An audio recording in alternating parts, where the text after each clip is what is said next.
To Live and Die in L.A. is William Friedkin's sort of quiet masterpiece. Not as famous as his other films like The French Connection or The Exorcist, it stars a young William Peterson as a somewhat obsessed treasury agent who's trying to track down the man that killed his partner.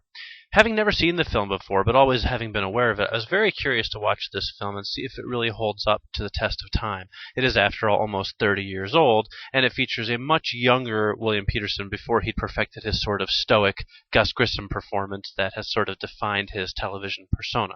What I found is that Live and Die in L.A. is actually a pretty amazing film, and to be honest, I think I actually like it better than The French Connection.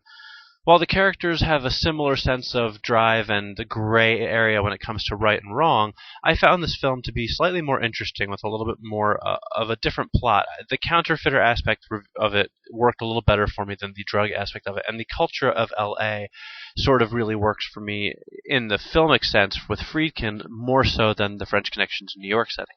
Don't get me wrong, The French Connection is a great film, and of course you can't match Gene Hackman's performance there, but William Peterson does a pretty amazing job here of being kind of a charismatic rogue, that sort of cop character that would define action films in the 80s. And in fact, even though To Live and Die in LA wasn't a major commercial success, it certainly set the benchmark for a lot of 80s action films to follow.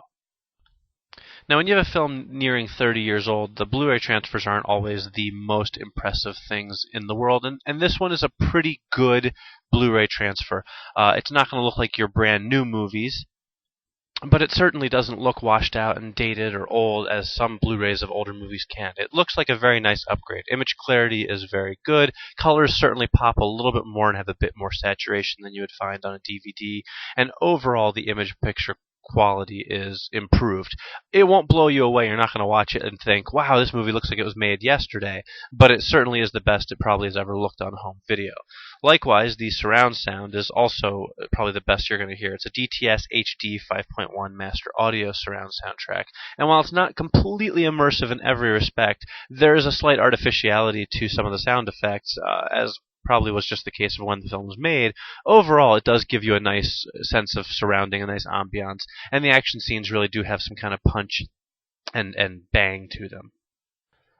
To Live and Die in LA comes as a Blu-ray DVD combo, which I really like. I love the fact that you get both a Blu-ray and a DVD in the same package. If you want to watch it on the Blu-ray player in the living room or on the DVD player in the bedroom, for example, you can choose both. What I don't like is the fact that all the extra features are available only on the DVD. Now, I don't necessarily mind if the extra features aren't in high definition because I understand they're ported over from the DVD, but at least put them on both discs so I don't have to switch discs if I'm watching the movie in Blu-ray and then I want to watch the extra features right afterwards, which is what I had to do here. That being said, there are some pretty nice extra features on here, including a deleted scene and an alternate ending and featurettes for both of them. You can choose to watch the scene and the ending by themselves, or you can watch them with about 8-minute featurettes, including input from director William Friedkin and even William Peterson. I found both of these to be very interesting, so I think you will as well. There's a documentary called Counterfeit World, The Making of To Live and Die in L.A. There's an audio commentary with William Friedkin, and there's a photo gallery. So there's some pretty nice extra features, but they are only on the DVD disc, not the Blu-ray disc, which I find pretty frustrating.